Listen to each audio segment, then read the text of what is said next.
हाँ प्यारे साथियों, आज इस जीके के लाइव सेशन में हम बात करेंगे स्टैटिक जीके के बारे में। स्टैटिक जीके की ये दूसरी क्लास है।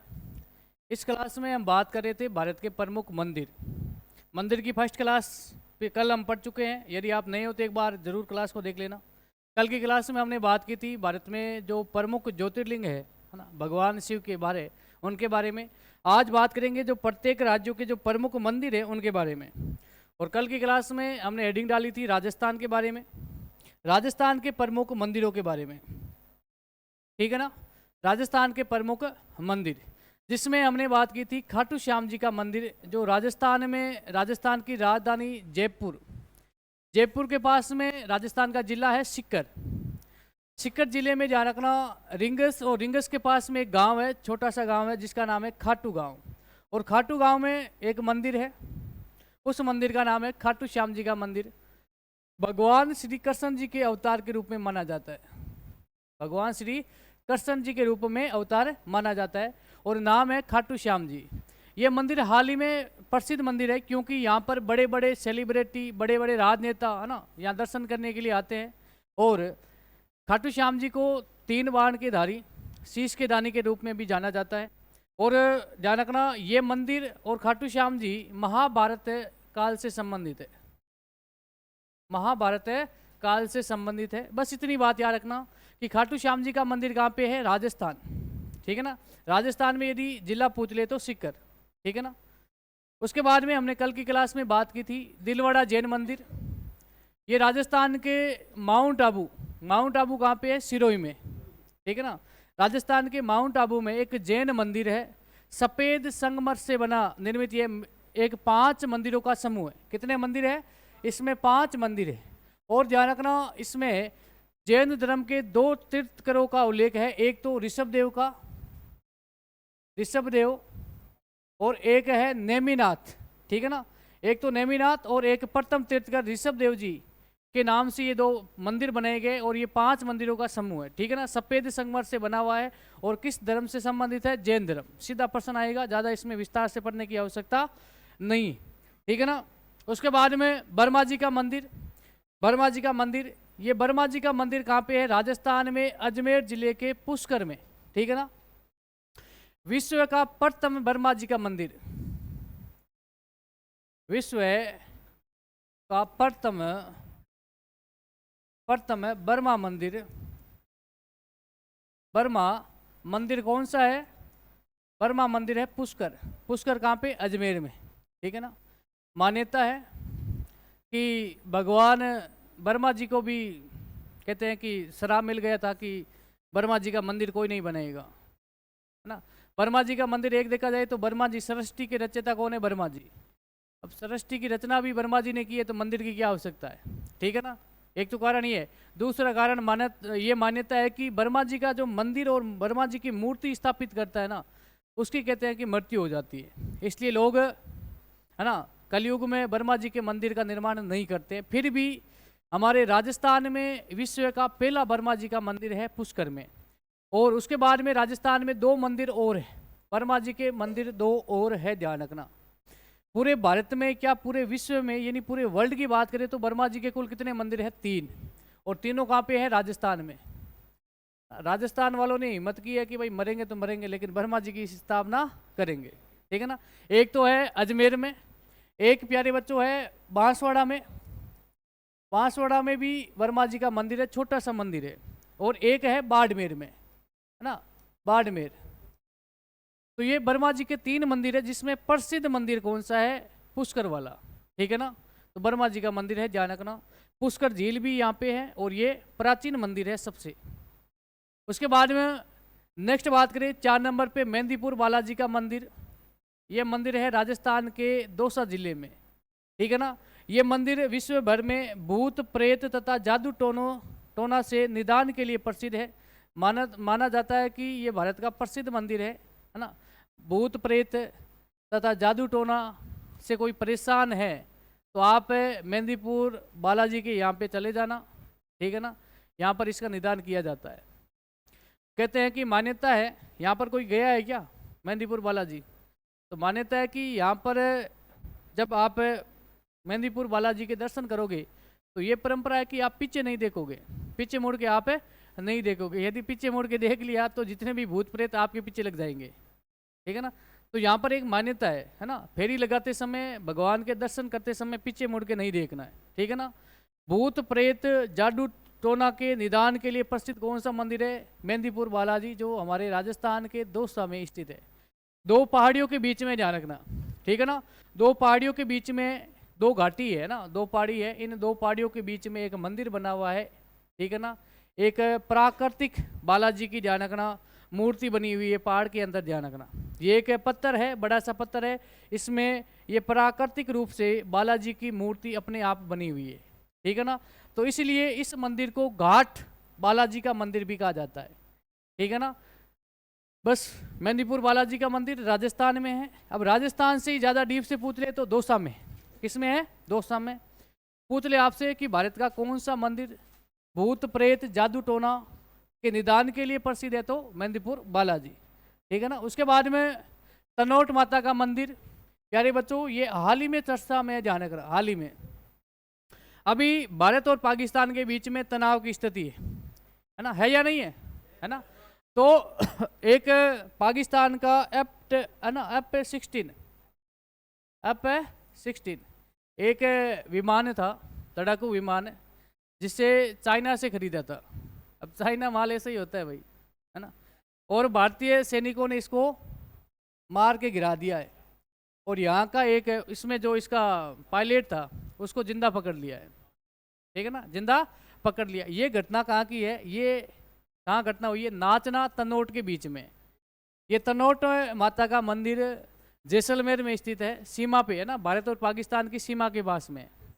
1965 और 1971 का युद्ध देखा जाए तो कहते हैं कि पाकिस्तान की सेना ने यहाँ पर बमबारी की थी, गोले दागे थे, लेकिन सभी गोले जीवित बच गए, लेकिन एक भी विस्फोट नहीं हुआ। फिर भारतीय सेना ने और कुछ जो वैज्ञानिक थे उन्होंने इस पर प्रशिक्षण किया, तो सभी गोले क्या थे? जीवित थे, सभी बम जीवित थे, लेकिन विस्फोट नहीं हुआ। अचंभे की बात है ना, उसमें कोई भी मिस्टेक नहीं थी, कोई खराबी नहीं थी। फिर भी कहते हैं कि तनोट माता के आशीर्वाद से जैसलमेर क्षेत्र और पूरा राजस्थान बच गया था उस समय। फिर यहाँ पर 1965 के युद्ध में भारत जीत जाता है। इस उपलक्ष्य में तनोट माता के मंदिर के सामने एक विजय स्तंभ बनाया गया है, ठीक है ना। ये आपके सामने है ना, ये एक विजय स्तंभ बनाया गया है, 1965 के युद्ध का प्रतीक है, ठीक है ना। और आपसे पूछ ले कि 1965 के युद्ध का विजय स्तंभ किस स्थान पे बनाया गया? तनोट मंदिर, ठीक है ना। प्यारे बच्चों, ये तनोट माता की पूजा सीमा सुरक्षा बल के जवान करते हैं, बीएसएफ के जवान यहाँ पर क्या करते हैं? पूजा पाठ करते हैं, ठीक है ना। ये राजस्थान का एकमात्र मंदिर है जो किसके अधीन है? सेना के अधीन है। किसके अधीन है? सेना के अधीन है। और तनोट माता के इस मंदिर के सामने भारत पाकिस्तान 1965 के युद्ध का एक विजय स्तंभ भी बनाया है, मैंने ये बता दिया आपको, ठीक है ना। अब कुछ महत्वपूर्ण तनोट माता के नाम है, उनको याद कर लेना, जो राजस्थान के विशेषकर जो राजस्थान कंपटीशन के जो बच्चे तैयारी कर रहे हैं। तनोट माता के उपनाम है भोजश्री, भोजश्री माता भी इन्हें कहते हैं। सैनिकों की देवी, ठीक है ना, रुमाल वाली देवी या रुमाल वाली माता, और थार की वैष्णो देवी, थार की वैष्णो देवी, देगराय है ना, ये इनके अन्य नाम है। वैष्णो देवी का मंदिर कहाँ पे है? जम्मू कश्मीर में, ठीक है ना। अब पाकिस्तान इतनी घटिया सोच का है जिन्होंने धार्मिक स्थलों पे आक्रमण करने शुरू कर दिए थे। वैष्णो माता के मंदिर पे भी उन्होंने अपने ड्रोन भेजे थे, लेकिन हमारी सेना ने उन ड्रोनों को क्या कर दिया था? विफल कर दिया था, ठीक है ना। तनोट के इस मंदिर पे आक्रमण करने की कोशिश की, लेकिन कहते हैं कि एक लड़ाकू विमान था, चाइना से खरीदा था, F-16, उसको भी हमारी सेना ने मार गिरा दिया था, और एक पायलट को जिंदा पकड़ लिया था। अब ये ब्लास्ट हो गया, अपने आप हो गया। देखो, रियल बात बता रहा हूँ, ये जो F-16 है अभी हाल ही में अपने आप क्या हो गया था, है ना, ब्लास्ट हो गया था अपने आप, कोई सेना नहीं थी उसके पास में। आक्रमण इस मंदिर पे ये बम दागने के लिए आया था, उससे पहले ये ब्लास्ट हो जाता है। अब ब्लास्ट होने के बाद में जो इनके जो पायलट थे वो नीचे गिर गए थे ना, उनके पास में वो रेडार होते हैं, उनसे वो पैराशूट से नीचे उतर जाते हैं। अब ये जैसलमेर का दौरा है, रेतीला भाग है। अब वो कैप्टन वहाँ से भाग गया, फिर वहाँ के स्थानीय नागरिकों और वहाँ के प्रशासन ने की मदद से, ध्यान रखना, उस पायलट को पकड़ लिया गया, ठीक है ना। उसके बाद में बात करें भाई, इसको लिख लो ना, लिख लिया ना। उसके बाद में नेक्स्ट बात करें, मंदिर है हर्षनाथ मंदिर, जो कहाँ पे है, सीकर में। अब पुरानी मान्यताओं के अनुसार हर्ष और जीन माता, है ना, हर्ष मंदिर के पास में ही सीकर में एक मंदिर है, जीन माता का मंदिर, जीन माता का मंदिर, ठीक है ना। जीन माता राजस्थान के मीणाओं, है ना, जो राजस्थान की मीणा है उनकी क्या है, कुल देवी है, कुल देवी है, ठीक है ना। जीन माता राजस्थान में अजमेर के जो कछवा वंश है, कछवा वंश की क्या है, आराध्य देवी, क्या है, आराध्य देवी, ठीक है ना। जीन माता का मंदिर कहाँ पे है, सीकर में, हर्ष मंदिर के सामने है। अब पुरानी मान्यता है कि हर्ष और जीन दो भाई बहन थे। इनके माता पिताजी किसी खेत, अपने परिवार के किसी खेत के झगड़े में दोनों की मृत्यु हो जाती है। तो दोनों भाइयों का लालन पालन किसने किया था, हर्ष ने किया था। हर्ष बड़ा था, जीन माता छोटी थी। फिर हर्ष बड़ा हो गया, हर्ष ने शादी कर ली, है ना, और सबसे ज़्यादा प्रेम हर्ष अपनी बहन से कर रहा था। लेकिन कहते हैं ना कि महिलाओं की घटना, युद्ध हो जाते हैं, है ना। एक दिन हर्ष की बहन जीन और हर्ष की जो वाइफ थी, वो दोनों पानी लाने के लिए कुएं पे जाती है। तो दोनों के बीच में ऐसे ही मजाक मजाक में मतभेद हो गया। भाभी जी ने कहा कि आपका भाई सबसे ज़्यादा प्रेम मेरे से करता है, और बहन ने कहा मेरे से कर रहा है। दोनों ने कहा कि ट्राई कर लेते हैं। पानी लेके आ रहे थे, तो कहते हैं कि सबसे ज़्यादा प्रेम करेगा उसका घड़ा पहले उतारेगा, पानी का मटका होता है ना, घड़ा, वो सिर से पहले उतारेगा। हर्ष को ये बातें पता नहीं थी, और भाभी जी और बहन दोनों आ गई। अब हर्ष ने, अब पहले भाभी जी आगे आ रही थी, तो हर्ष ने भाभी जी का, उसकी पत्नी थी, उसका वो घड़ा नीचे उतार दिया। अब जीण माता ने, ऐसा लगा कि वचन दे रखी थी अपनी भाभी को कि यदि भाई ऐसा करेगा तो मैं घर को त्याग दूंगी। तो जीण माता उसी समय अपने घर को त्याग के चली जाती है। हर्ष की पहाड़ियाँ है हमारे अरावली में, कुछ चोटियाँ है सीकर में, वहाँ पे जाकर के जीण माता तपस्या में लग गई है ना, तपस्या में लग गई थी। अब हर्ष अपनी बहन को मनाने के लिए वहाँ पे आता है। दोनों एक दूसरे से बात करते हैं, और जीण माता ने कहा कि मैं अब वापस घर नहीं जाऊंगी। तो हर्ष ने भी जिद कर लिया कि मैं भी यहाँ पे तपस्या करूंगी। तो जीण माता एक देवी रूप थी, और जीण माता का मंदिर आज भी राजस्थान के सीकर में हर्षनाथ के मंदिर के सामने है। दोनों भाई बहन थे। हर्ष की आज पूजा की जाती है हर्ष भैरव के नाम से। अब ध्यान रखना, इस जीण माता के मंदिर कोई गया है क्या, यहाँ पे जीण माता के मंदिर, तो यहाँ पर बड़े बड़े मधुमक्खियों के साथे लगे हुए हैं। लेकिन ध्यान रखना, वहाँ पर जो श्रद्धालु आते हैं उनको नुकसान नहीं पहुँचाती ये मधुमक्खी।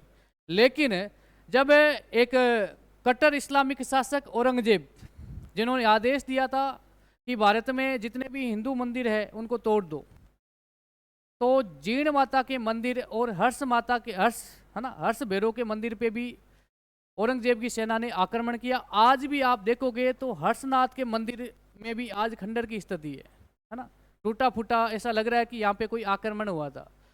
हर्षनाथ मंदिर को तोड़ करके औरंगजेब की सेना जीण माता के मंदिर की ओर बढ़ती है। तो जीण माता के मंदिर पे आक्रमण करने से पहले वहाँ के जो मधुमक्खी है, उन्होंने औरंगजेब की सेना पे इतना खतरनाक हमला किया, है ना, जो सेना वापस भाग गई दिल्ली तक मधुमक्खियों ने औरंगजेब की सेना का पीछा किया था।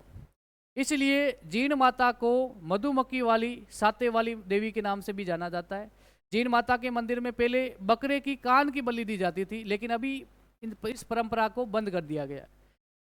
औरंगजेब ने कहा है कि देवी क्या हो गई है, नाराज हो गई है। तो देवी को मनाने के लिए औरंगजेब ने प्रति वर्ष जीण माता के मंदिर में आज भी एक अखंड दीपक जलता है। आप देखना मंदिर में जाओ तो तो औरंगजेब ने एक परंपरा शुरू की थी, जो आज भी केंद्र सरकार जीण माता के मंदिर का जो मुख्य दीपक है उसमें घी तेल कौन भेजती है? केंद्र सरकार भेज रही है। ये परंपरा किसने शुरू की है? औरंगजेब ने। फिर अंग्रेज आ गए, अंग्रेजों ने भी ये परंपरा शुरू की और आज भी हमारे देश में लोकतंत्र और गणतंत्र स्थापित हो गया। फिर भी जीण माता के मंदिर में, मुख्य मंदिर में दीपक के लिए घी तेल कौन भेज रही है? केंद्र सरकार भेज रही है। ठीक है ना। तो जीण माता का मंदिर भी पूछ ले तो सीकर में, और हर्षनाथ का मंदिर भी सीकर राजस्थान में है। ठीक है ना। सालासर बालाजी सभी को पता है, चूरू राजस्थान, भारत का एकमात्र या विश्व का एकमात्र बालाजी का मंदिर है जिसमें बालाजी की मूछ दाढ़ी है, ध्यान रखना, मूछ दाढ़ी है ना। किस मंदिर में है? सालासर बालाजी। ठीक है ना।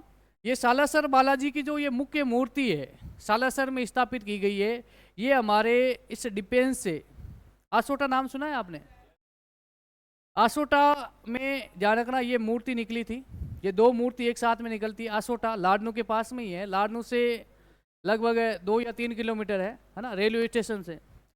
तो यहाँ से ये मूर्तियाँ निकलती है। किसान एक कृषि कर रहा था तो ये दो एक साथ में मूर्तियाँ निकलती है। तो किसान फिर यहाँ से इस मूर्ति को लेकर के चले जाते हैं। तो बीच में एक स्थान है पाबोलाव, वहाँ पर एक छोटा सा तालाब है।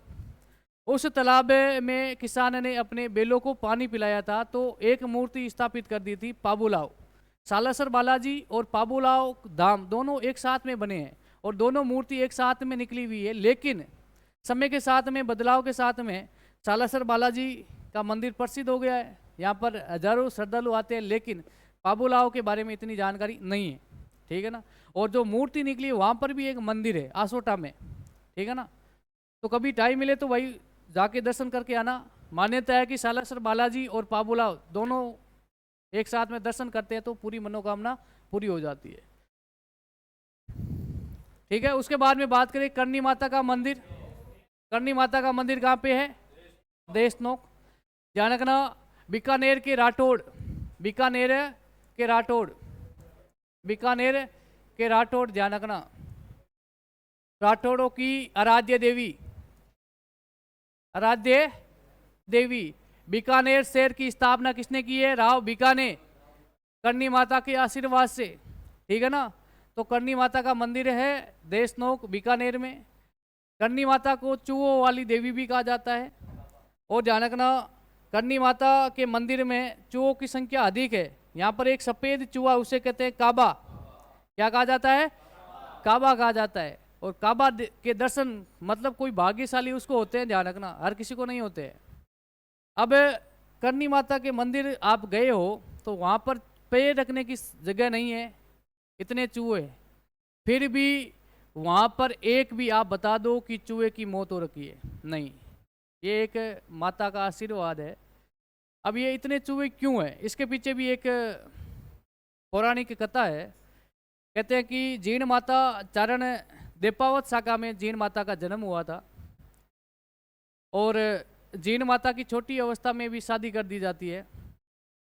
तो जीण माता एक देवीय शक्ति थी, है ना। सॉरी, हाँ, करनी माता ना भाई, जीण माता बोल रहा था मैं ना। करनी माता, करनी माता का जन्म होता है चारण जाति में, एक देपावत शाखा है। देपावत शाखा के घर में इनका जन्म होता है। जी, करनी माता के बचपन में ही क्या कर दी जाती है? शादी कर दी जाती है। करनी माता एक देवीय रूप थी। अब करनी माता इन संसारिक मोह माया से दूर रहना चाहती थी। तो करनी माता ने अपनी बड़ी बहन का विवाह जो करनी माता के हस्बैंड के साथ में करा दिया था, और करनी माता ने कहा कि मैं अब आपके साथ में नहीं रहूँगी। तो अपनी बड़ी बहन का एक बेटा था, उसको करनी माता ने गोद में लिया था। अब गोद में लेने के बाद में बच्चा, कोलायत झील आपने नाम सुना है? कोलायत झील कहाँ पे है? बीकानेर में है। कोलायत झील में वो जो करनी माता ने गोद ले रखा था, वो लड़का स्नान कर रहा था तो पैर फिसलने से उसकी मृत्यु हो जाती है। अब करनी माता को पता चला। अब करनी माता एक भगवान रूप थी, अवतार थी।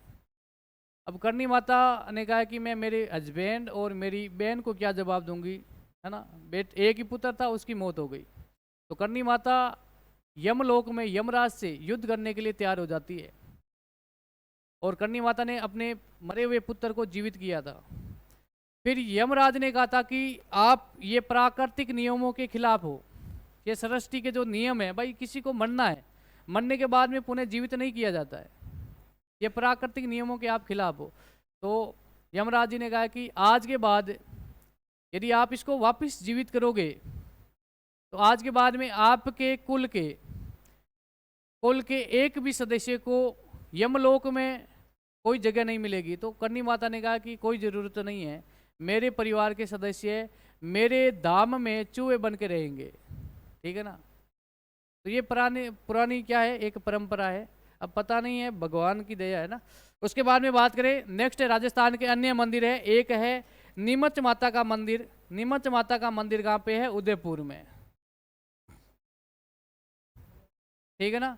उसके बाद में जग मंदिर, इसको भाई मैं अलग अलग लिख रहा हूं, जग मंदिर कहाँ पे है, उदयपुर में। जग मंदिर और जग निवास दोनों कहाँ पे है, उदयपुर में।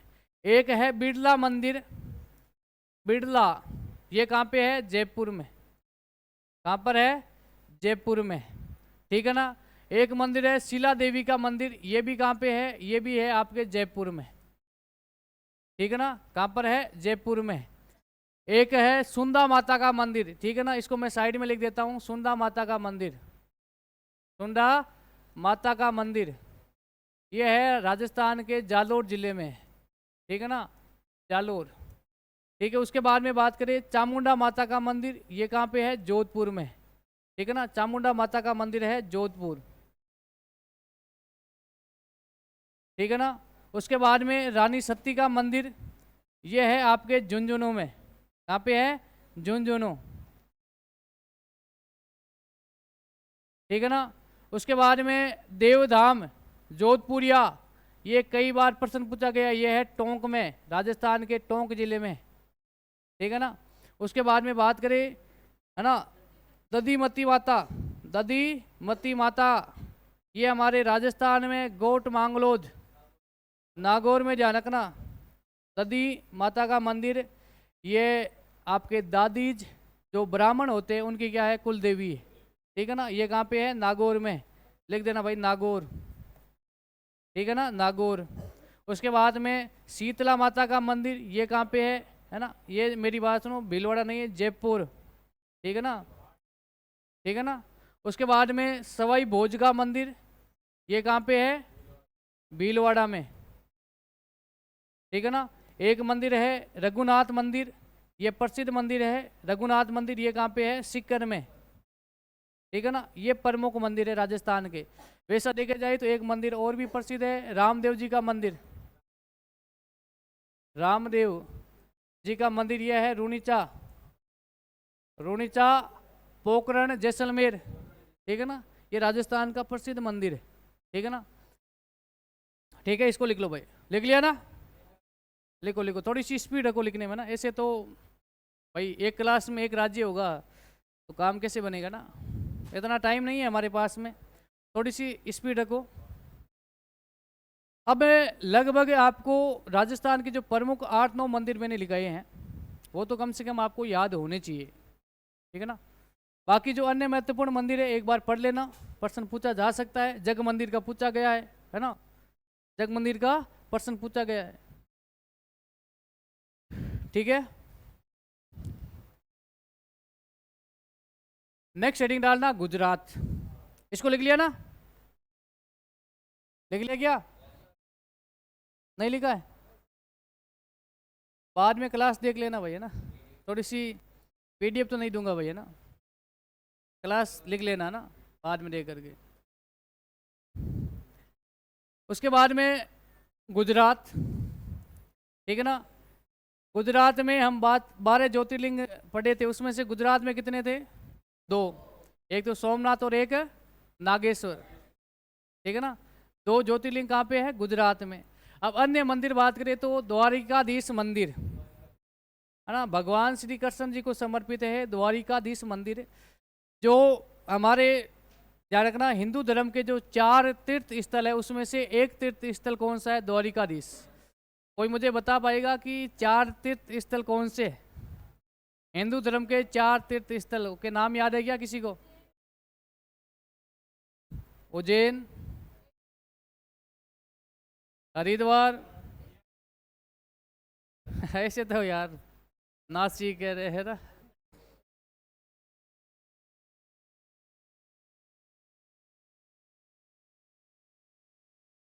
बद्रीनाथ, रामेश्वर, द्वारिका और पुरी, उड़ीसा ना। वेरी गुड है ना, 4 धाम है भाई। एक तो रामेश्वर है।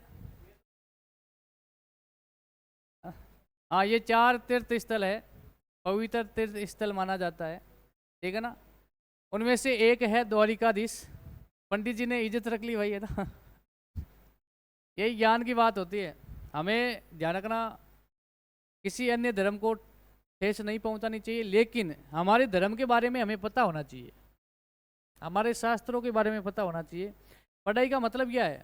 पढ़ाई का उद्देश्य ये नहीं होना चाहिए कि नौकरी मिल गई, ठीक है ना। हमारे परिवार के बारे में, हमारे समाज के बारे में, हमारे देश के बारे में, है ना, हमारे धर्म के बारे में हमें ज्ञान होना चाहिए। रियल बात बता रहा हूँ। मंदिर भी जाना चाहिए, टाइम मिले तो मंदिर जाओ, आप भगवान के दर्शन करो। मंदिर, भाई मंदिर कहते हैं ना, भगवान आत्मा में है, दिल में है ना। मंदिर क्यों जाया जाता है?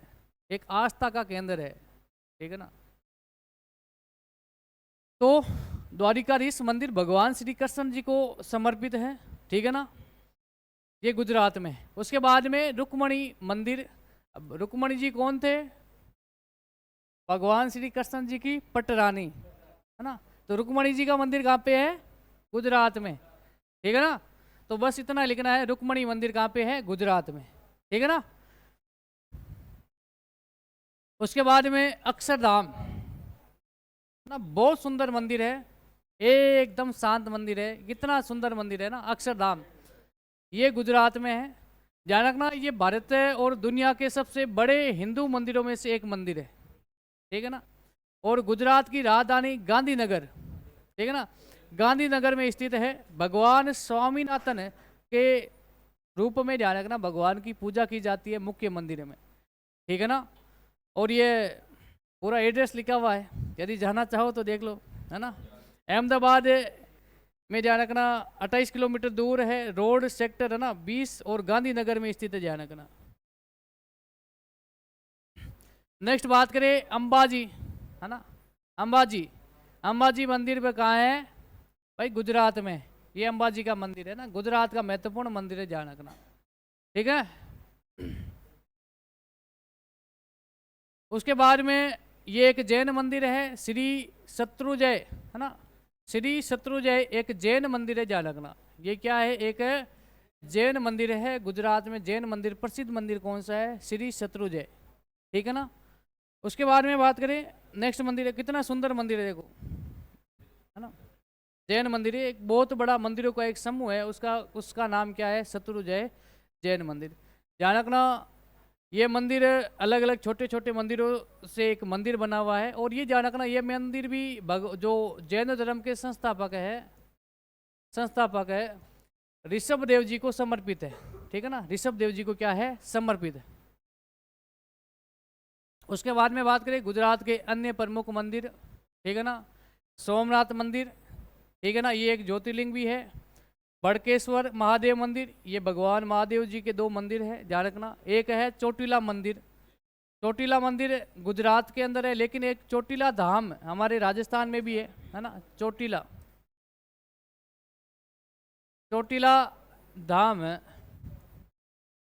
धाम ध्यान रखना, पाली ओम बना जी का मंदिर है, ध्यान रखना। ओम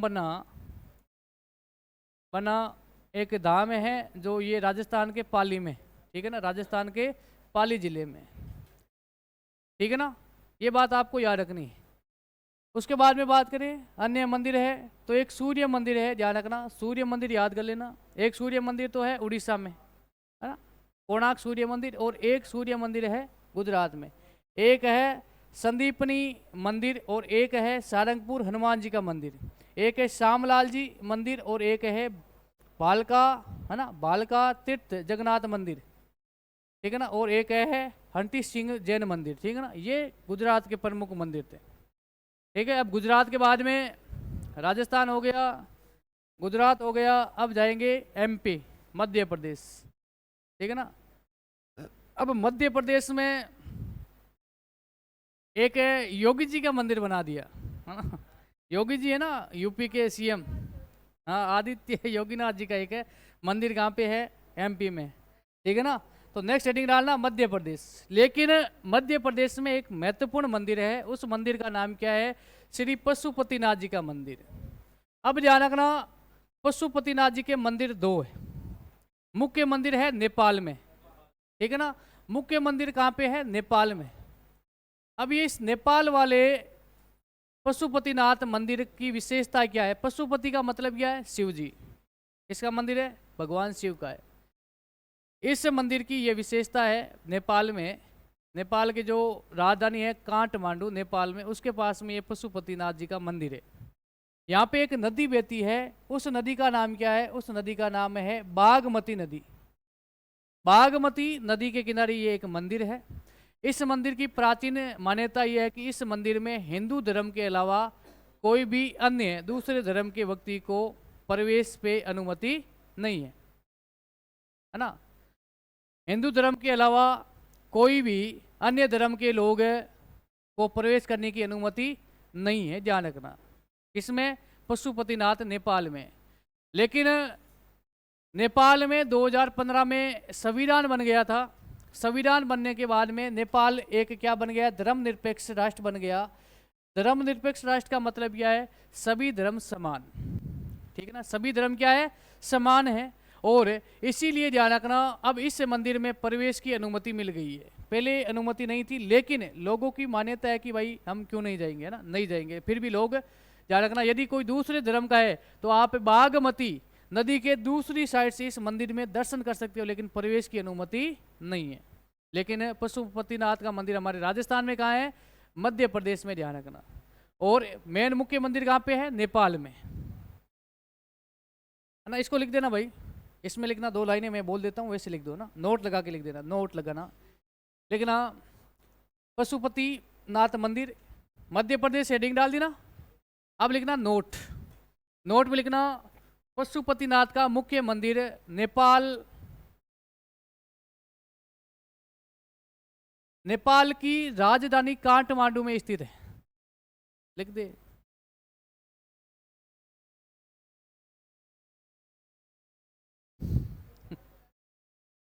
पशुपतिनाथ का मुख्य मंदिर नेपाल की राजधानी काठमांडू में स्थित है।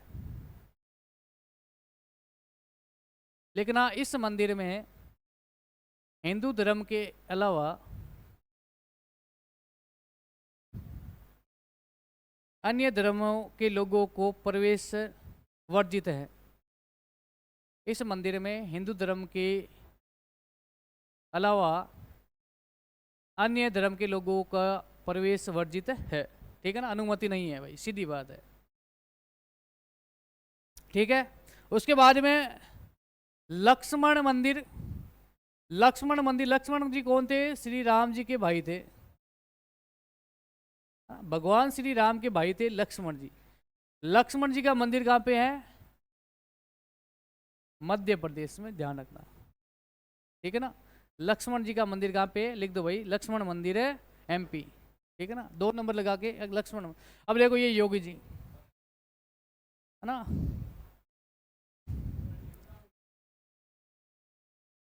आदित्यनाथ मंदिर, मंदिर का नाम क्या है, योगी आदित्यनाथ मंदिर, है ना। अब ध्यान रखना,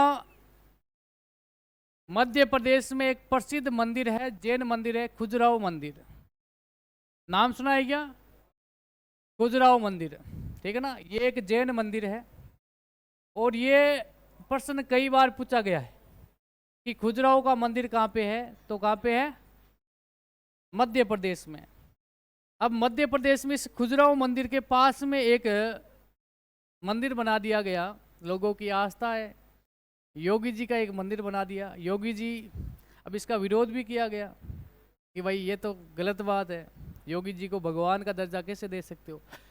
हमारे देश में आपको पता है कि संविधान में मौलिक अधिकार है ना, आर्टिकल 25 धार्मिक स्वतंत्रता। अब इस आर्टिकल 25 में आप किसी भी धर्म को अपना सकते हो, है ना, अपने धर्म का प्रचार भी कर सकते हो, है ना, आप किसी को भगवान मान सकते हो। तो ये योगी जी ध्यान रखना, एक मूर्ति बनाई गई है, सुंदर मूर्ति है ना, योगी मंदिर। अब हाथ में देखो ये धनुष, पीछे ये बाण लगे हुए हैं, है ना, संकट मोचन बने हनुमान जी के रूप में ना, ठीक है ना। तो ये मंदिर है, ये ध्यान रखना उस समय सरकार थी बीजेपी की, आज भी वहाँ पे सरकार है बीजेपी की। पहले कांग्रेस की सरकार थी, फिर कांग्रेस की सरकार टूट करके बीजेपी की सरकार बन गई। शिवराज सिंह चौहान, हाँ अभी तो मोहन यादव है, लेकिन उससे पहले कौन थे? शिवराज सिंह चौहान। तो शिवराज जी के, है ना, शिवराज सिंह चौहान जी के समय ये मंदिर बन गया था। अभी हाँ अब इस पूजा तो की जाती है भाई, मंदिर है तो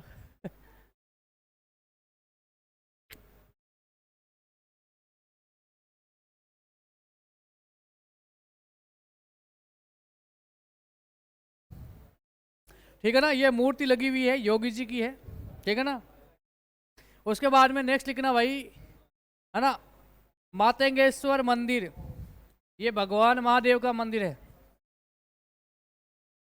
प्यारे बच्चों, यहाँ पे एक मान्यता है कि यहाँ पर एक शिवलिंग है ना, मातंगेश्वर मंदिर। कोई एमपी से है तो उनको पता है, कभी जाना। ये शिवलिंग, इसकी आज भी हाइट बढ़ रही है। ये महादेव जी का जीता जागता उदाहरण है। आज एक पत्थर की हाइट प्रतिदिन बढ़ रही है। वहाँ के जो स्थानीय लोग हैं उन्होंने कहा कि इसकी जब ये प्रारंभ में देखा गया ना, तो इसकी हाइट 1 फीट थी, आज इसकी हाइट हो गई है लगभग 10 फीट ना। तो ये आज भी इस शिवलिंग की हाइट बढ़ रही है, ठीक है ना। कहाँ पे है? मातंगेश्वर मंदिर, है ना। उसके बाद में कदरिया महादेव जी का मंदिर, ये भी कहाँ पे है? एमपी में है, ठीक है ना। लिखो भाई, कदरिया महादेव जी का मंदिर, ये भी कहाँ पे है? एमपी में, ठीक है ना। कहाँ पे है? मध्य प्रदेश में। उसके बाद में मध्य प्रदेश के अन्य महत्वपूर्ण मंदिर है। इसमें देखो मेरी बात सुनो, सभी याद रखने की आवश्यकता नहीं है, जिसको लिखना है भाई लिख सकता है, कोई रोक टोक नहीं है, लेकिन मैं महत्वपूर्ण मंदिर बता देता हूँ। एक है उज्जैन जवारी मंदिर, ठीक है ना, गणेश जी का मंदिर है, ठीक है ना। उज्जैन से संबंधित कोई भी मंदिर पूछ रहे तो उज्जैन कहाँ पे है? मध्य प्रदेश में, ठीक है ना। उसके बाद में एक यहाँ पर उज्जैन खुजराहो, है ना, खुजराहो का मंदिर है, ठीक है ना, ये एक जैन मंदिर है, ठीक है। खुजराहो जैन मंदिर, जैन मंदिर, ये कहाँ पे है? मध्य प्रदेश में। कहाँ पर है? मध्य प्रदेश में, ठीक है ना। उसके बाद में बात करें तो एक और मंदिर है, उज्जैन श्री पशुपतिनाथ मंदिर है, ठीक है ना। और एक है ध्यान रखना लक्ष्मी नारायण, खुजराहो लक्ष्मी नारायण मंदिर। तो ये ध्यान रखना, एक खुजराहो क्या है? एक मंदिरों का समूह है ना। खुजराहो एक मंदिरों का समूह है। इसमें ध्यान रखना हिंदू मंदिर भी है, जैन मंदिर भी है, ध्यान रखना बौद्ध धर्म के मंदिर भी है। खुजराहो जो ये मंदिर है, इसमें हिंदू मंदिर भी शामिल है, ध्यान रखना। क्या मंदिर शामिल है? जैन मंदिर भी शामिल है और हिंदू मंदिर भी शामिल है। तो ये खुजराहो एक मंदिरों का समूह है, ठीक है ना। खुजराहो एक मंदिरों का क्या है? समूह है। और ये मंदिरों का समूह कहाँ पे है? मध्य प्रदेश में, ठीक है ना। तो ये मध्य प्रदेश के महत्वपूर्ण मंदिर थे, ठीक है ना। तो इनको आप याद कर लेना। अगली क्लास में और बात करेंगे मंदिरों के बारे में। आज इस क्लास को यहीं करते हैं विराम। आज के लिए इतना ही। जय हिंद, जय भारत।